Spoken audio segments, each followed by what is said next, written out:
Hi all, Ernest അക്കാഡമിയുടെ മറ്റൊരു വീഡിയോയിലേക്ക് സ്വാഗതം. ഇന്ന് നിങ്ങളുമായിട്ട് സംവദിക്കാൻ വന്നിരിക്കുന്ന RRB ജെയുമായി ബന്ധപ്പെട്ടൊരു കാര്യം തന്നെയാണ്. പക്ഷേ RRB ജെയുമായിട്ട് ബന്ധപ്പെട്ട് ചെറിയൊരു മാറ്റമുണ്ട്. അതായത് ഇവിടെ നമ്മൾ സംസാരിക്കാൻ പോകുന്നത് BSc കാരെ പറ്റിയാണ്, പ്രത്യേകിച്ചും BSc കെമിസ്ട്രി ഫിസിക്സ് ഉള്ളവരെ പറ്റിയാണ്. അവർക്കും ജെയിൽ ഒരു തസ്തികയിൽ അപേക്ഷിക്കാൻ പറ്റും. അപ്പൊ അത് പൊതുവെ നമ്മൾ ഈ നോട്ടിഫിക്കേഷനെ പറ്റി പറയുമ്പോൾ പറയാറില്ല, കാരണം കൂടുതലും ജൂനിയർ എഞ്ചിനീയർമാർ ആയതുകൊണ്ട് തന്നെയാണ്. ഈ നോട്ടിഫിക്കേഷൻ രണ്ട് രീതിയിലാണ് വന്നത്. ആ നോട്ടിഫിക്കേഷന്റെ ഡീറ്റെയിൽസ് അറിയാം. അത് വേറെ ഒന്നുമല്ല, രണ്ട് തസ്തികകളാണ്. അതിൽ ആദ്യത്തെ തസ്തികൾ എന്ന് പറഞ്ഞാൽ കെമിക്കൽ മെട്രോളജിക്കൽ സൂപ്പർവൈസർ എന്ന് പറയുന്നതും കെമിക്കൽ മെട്രോളജിക്കൽ അസിസ്റ്റന്റ് എന്ന് പറയുന്നതുമാണ്. ഈ രണ്ട് തസ്തികകളാണ് നിങ്ങൾക്ക് അപേക്ഷിക്കാൻ പറ്റുന്നത്. അതിൽ ചില സ്പെസിഫിക്കേഷൻസ് ഉണ്ട്, അത് ഞാൻ ഡീറ്റെയിൽ ആയിട്ട് നിങ്ങൾക്ക് പറഞ്ഞു തരാം. അപ്പോൾ നമുക്ക് ഏതൊക്കെയാണ് എങ്ങനെയാണ് BSc കാർക്ക് ഏതിലൊക്കെയാണ് അപ്ലൈ ചെയ്യാൻ പറ്റുന്നത് എന്നുള്ളതിന്റെ ഡീറ്റെയിൽ കാര്യങ്ങളിലേക്ക് പോകാം. അപ്പം നമുക്ക് വീഡിയോയുടെ ഡീറ്റെയിൽ കാര്യങ്ങൾ നോക്കാം ഓരോന്നായിട്ട്. ആദ്യമായിട്ട് നോട്ടിഫിക്കേഷൻ തന്നെ പറയുന്ന രണ്ട് തസ്തികകളുണ്ട്. അതായത് സീരിയൽ നമ്പർ 1ലും 2ലും പറയുന്ന രണ്ട് കാറ്റഗറി. ആദ്യത്തെന്ന് പറഞ്ഞാൽ chemical supervisor research and metallurgical supervisor എന്ന് പറയുന്ന ഒരു മേഖലയാണ്. റിസർച്ച് സെക്ഷനിലേക്കാണ് വരുന്നത്. ഈ തസ്തികയുടെ പ്രത്യേകത, ഇത് പേ ബാൻഡ് ലെവൽ 7ൽ വരുന്ന ഒരു തസ്തികയാണ്. നിലവിലെ ജെയ്യേക്കാളും കുറച്ചും കൂടി ശമ്പളം കൂടുതൽ കിട്ടുന്നതാണ്, 44,90 ഇനിയും ഇതിന്റെ ഏജ് ലിമിറ്റ് വന്നിട്ട് 18-36 ഒപ്പം തന്നെ ഇതിന്റെ വേക്കൻസി ഉള്ളത് ശരിക്കും പറഞ്ഞാൽ RRB ഗോരഖ്പൂരിലാണ്. മനസ്സിലായില്ലേ? RRB ഗോരഖ്പൂരിലാണ്. ഇതിന് BSc ഫിസിക്സും കെമിസ്ട്രി മാത്രം ഉണ്ടെങ്കിൽ നിങ്ങൾക്ക് ഒരിക്കലും അപ്ലൈ ചെയ്യാൻ ഒക്കില്ല എന്ന് ഞാൻ ആദ്യം തന്നെ പറയട്ടെ. ഇതിന് സെപ്പറേറ്റ് ആയിട്ട് ഒരു എഡ്യൂക്കേഷൻ ക്വാളിഫിക്കേഷൻ ഉണ്ട്. അത് ഇത് ഡീറ്റെയിൽ എടുത്ത് സംസാരിക്കുമ്പോൾ ഞാൻ പറയുന്നതായിരിക്കും.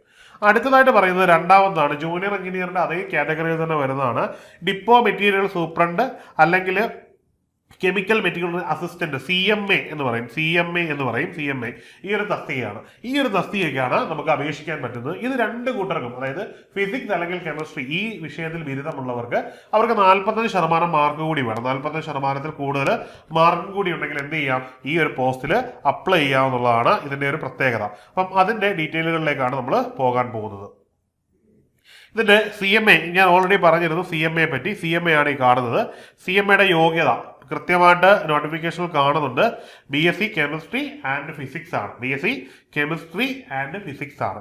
ഇനിയും കെമിക്കൽ ആൻഡ് മെറ്റലർജിക്കൽ സൂപ്പർവൈസർ നമ്മൾ ആദ്യം കണ്ടതാണ്.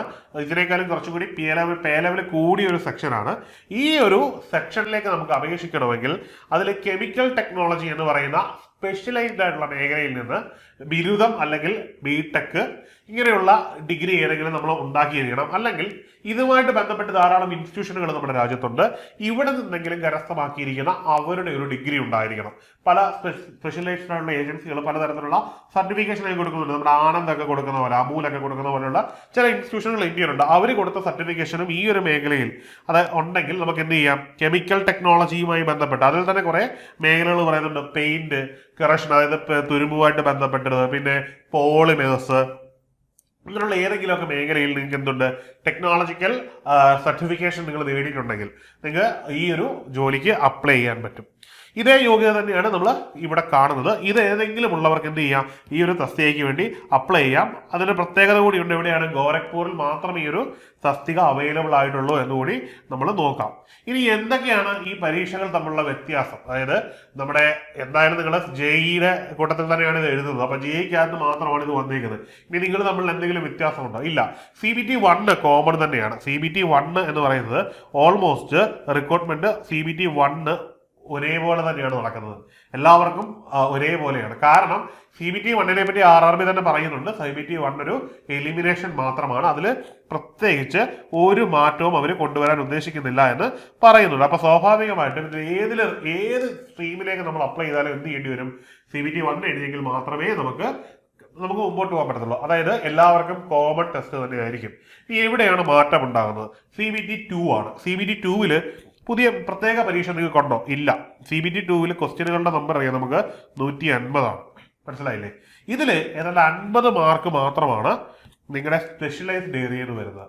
ആ സ്പെഷ്യലൈസ്ഡ് ഏരിയയാണ് നിങ്ങളുടെ റാങ്ക് ഡിറ്റർമിൻ ചെയ്യുന്ന ഏത് മേഖലയിലേക്ക് മാറിപ്പോകുന്നത്.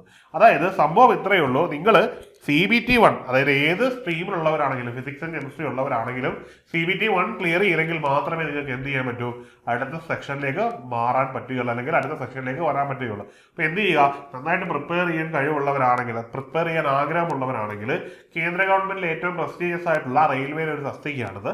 ഇതിനുവേണ്ടി എന്ത് ചെയ്യാം, ഫിസിക്സ് കെമിസ്ട്രി ഉള്ളവർക്ക് ഈ ഒരു CMA എന്ന് പറയുന്ന ഒരു തസ്തിക കണ്ടുകൊണ്ട് തന്നെ നിങ്ങൾക്ക് എന്ത് ചെയ്യാം, ലക്ഷ്യം വെച്ചുകൊണ്ട് തന്നെ തയ്യാറെടുക്കാം. ഓർക്കുക, 45% എന്ന് പറയുന്ന ഒരു മാർക്കുണ്ട്. ആ മാർക്കിന്റെ സ്കോർ കടന്നവർക്ക് മാത്രമേ ഈ ആപ്ലിക്കേഷൻ ഇടാൻ പറ്റുകയുള്ളൂ.